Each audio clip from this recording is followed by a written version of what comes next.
Assalamualaikum warahmatullahi wabarakatuh. Perkenalkan, nama saya Damar Setiaji, nomor absen 8. Perkenalkan, nama saya Salman Al-Farisi, nomor absen 34. Perkenalkan, nama saya Faiz Zaidar, absen 12. Perkenalkan, nama saya Yusuf Bintoro, nomor absen 32. Kami akan menjelaskan tentang sejarah Kerajaan Sriwijaya.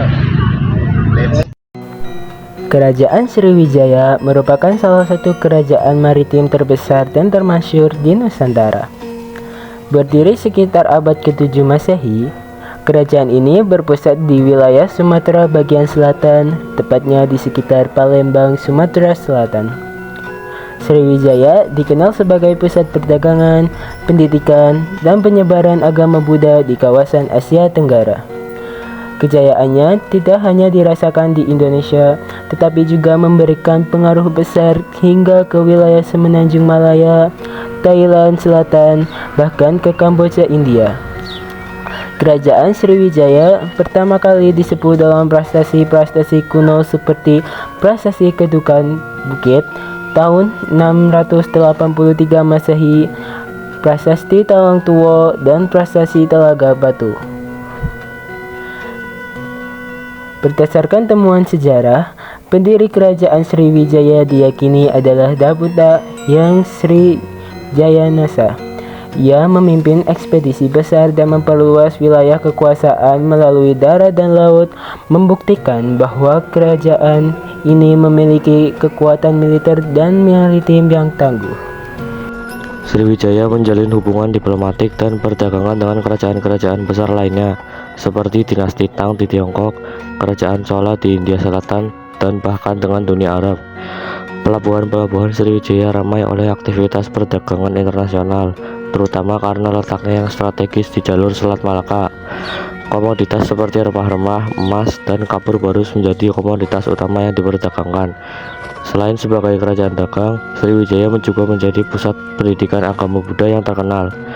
Banyak biksu dan pelajar dari India dan Tiongkok datang ke Sriwijaya untuk belajar, termasuk Yijing, seorang biksu asal Tiongkok yang tinggal dan belajar di Sriwijaya sebelum melanjutkan perjalanannya ke India.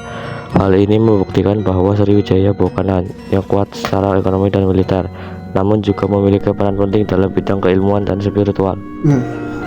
Dengan mempelajari sejarah kerajaan Sriwijaya, kita diingatkan akan pentingnya menjaga kepersatuan, mengembangkan ilmu pengetahuan, serta memanfaatkan letak geografis Indonesia yang strategis untuk kemajuan bangsa. Sriwijaya adalah bukti bahwa Indonesia pernah menjadi pusat peradaban besar di Asia Tenggara. Masa kejayaan Sriwijaya berlangsung dari abad ke-7 sampai hingga ke abad 11 Masehi. Namun, kejayaan itu mulai meredup setelah adanya serangan dari kerajaan Chola atau India Selatan pada tahun 1025 Masehi yang dipimpin oleh Raja Rajendra Chola I. Serangan ini melemahkan kekuasaan Sriwijaya, khususnya dalam penguasaan jalur perdagangan. Setelah itu, beberapa daerah taklukan mulai memisahkan diri. Sriwijaya perlahan mengalami kemunduran akibat kehilangan kontrol perdagangan, serangan musuh, dan munculnya kerajaan-kerajaan baru seperti Kerajaan Majapahit dan Kerajaan Singasari. Kerajaan Sriwijaya meninggalkan warisan yang sangat besar bagi bangsa Indonesia. Sebagai kerajaan maritim, Sriwijaya membuktikan bahwa Indonesia sejak dahulu telah menguasai jalur laut dan memiliki kemampuan berdagang dengan bangsa lain. Warisan budaya seperti prasasti-prasasti kuno dan candi-candi menjadi bukti kejayaan yang dapat dipelajari hingga saat ini. Selain itu, nilai-nilai toleransi beragama dan keterbukaan terhadap ilmu pengetahuan juga menjadi pelajaran penting bagi generasi sekarang. 1. Sejarah berdirinya Kerajaan Sriwijaya. Kerajaan Sriwijaya diperkirakan mulai berdiri pada abad ke-7 Masehi di wilayah Sumatera bagian selatan, tepatnya di tepian Sungai Musi, Palembang, Sumatera Selatan. Pendiri kerajaan ini disebut sebagai Dabuta Hyang Sri Jayanasa.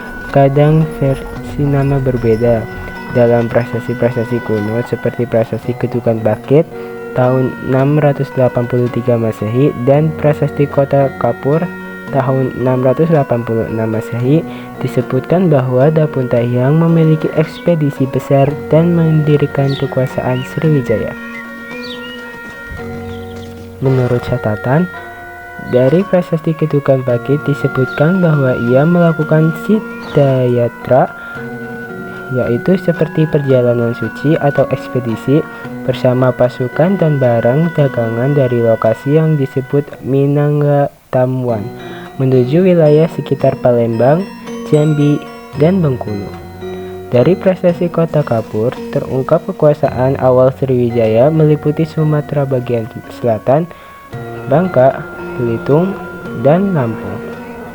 Kerajaan ini tumbuh pesat karena letak geografisnya yang strategis, berada di jalur perdagangan laut antara India, Tiongkok, dan Asia Tenggara lain, terutama lewat Selat Malaka dan Selat Sunda. Hal ini memberikan keunggulan sebagai kerajaan maritim. Selanjutnya, Sriwijaya berkembang menjadi pusat ekonomi, militer, dan agama Buddha di Asia Tenggara. 2. Sistem pemerintahan Kerajaan Sriwijaya. Sistem pemerintahan Sriwijaya cukup unik karena selain memiliki ciri kerajaan, tapi juga dikenal sebagai sebutan kedatuan, yaitu Federasi para Datu. Beberapa poin kunci sistem pemerintahan Sriwijaya yaitu ada 1. Raja. Raja memegang kekuasaan tertinggi seperti politik, militer, dan agama. Raja-raja seperti Dapuntahyang menjadi pusat kekuasaan di kerajaan Sriwijaya. 2. Pejabat dan Dewan.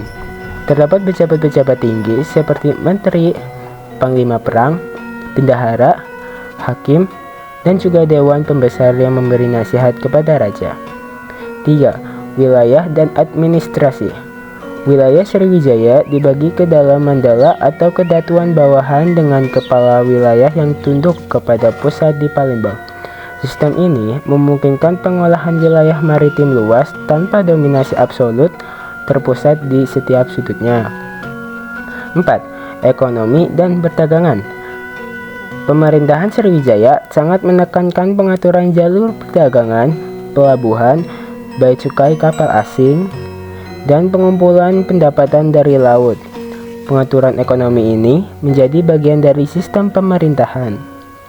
5. Agama dan legitimasi.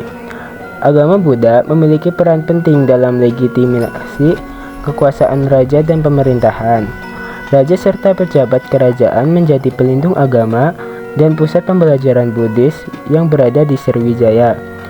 Ini juga menunjukkan bahwa gabungan fungsi politik dan keagamaan. Kejayaan sebagai kerajaan maritim adalah yaitu Kerajaan Sriwijaya mencapai puncak kejayaannya sebagai kerajaan maritim karena menguasai jalur perdagangan laut di Asia Tenggara.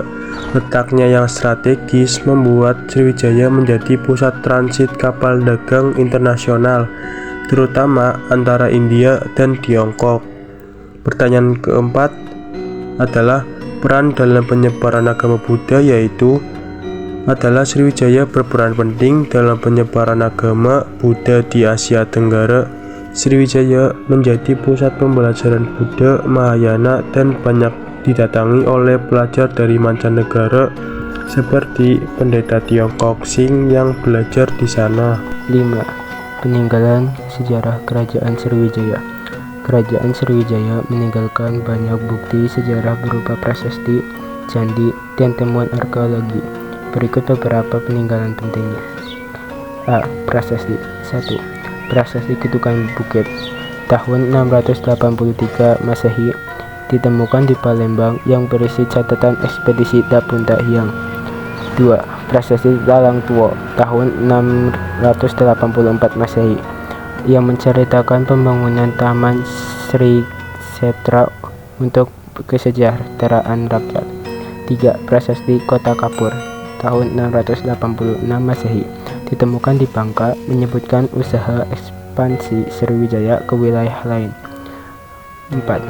Prasasti Telaga Batu yang berisi kutukan terhadap siapapun yang tidak setia pada raja. 5. Prasasti Ligor tahun 775 Masehi menunjukkan pengaruh Sriwijaya sampai ke Semenanjung Malaka dan Thailand Selatan. B. Candi dan arsitektur. 1. Candi Muaro Jambi, kompleks percandian besar di Jambi yang menunjukkan pusat pendidikan agama Bunda. 2. Candi Bumi Ayu di Sumatera Selatan menunjukkan pengaruh Buddha dan agama Sriwijaya. C. Temuan lain. 1. Arka Buddha dari perunggu dan batu menandakan Sriwijaya sebagai pusat agama Buddha Mahayana. 2. Catatan Tionghoa dari Yi Feng Yijing, biksu Cina yang belajar di Sriwijaya pada abad ke-7. 6. Penyebab keruntuhan kerajaan Sriwijaya. Keruntuhan Sriwijaya tidak terjadi secara tiba-tiba, tetapi melalui proses yang panjang. Berikut beberapa faktor utamanya. 1. Serangan kerajaan Kolamandala dari India tahun 1025 Masehi. 2. Persaingan dagang dengan kerajaan lain. 3. Munculnya kerajaan Melayu dan Dharmasyara. 4. Lemahnya pemerintahan pusat. 5. Pergeseran jalur perdagangan internasional. Bagaimana pengaruh kerajaan Sriwijaya terhadap kehidupan masyarakat Indonesia masa kini? Pengaruh kerajaan Sriwijaya terhadap kehidupan masyarakat Indonesia masa kini sangat signifikan, terutama dalam bidang budaya, bahasa, dan agama. Sriwijaya sebagai pusat pembelajaran agama Buddha telah memberikan kontribusi besar dalam penyebaran agama Buddha di Nusantara. Selain itu, sistem pemerintahan dan administrasi yang diterapkan oleh Sriwijaya menjadi inspirasi bagi kerajaan-kerajaan lain di Indonesia.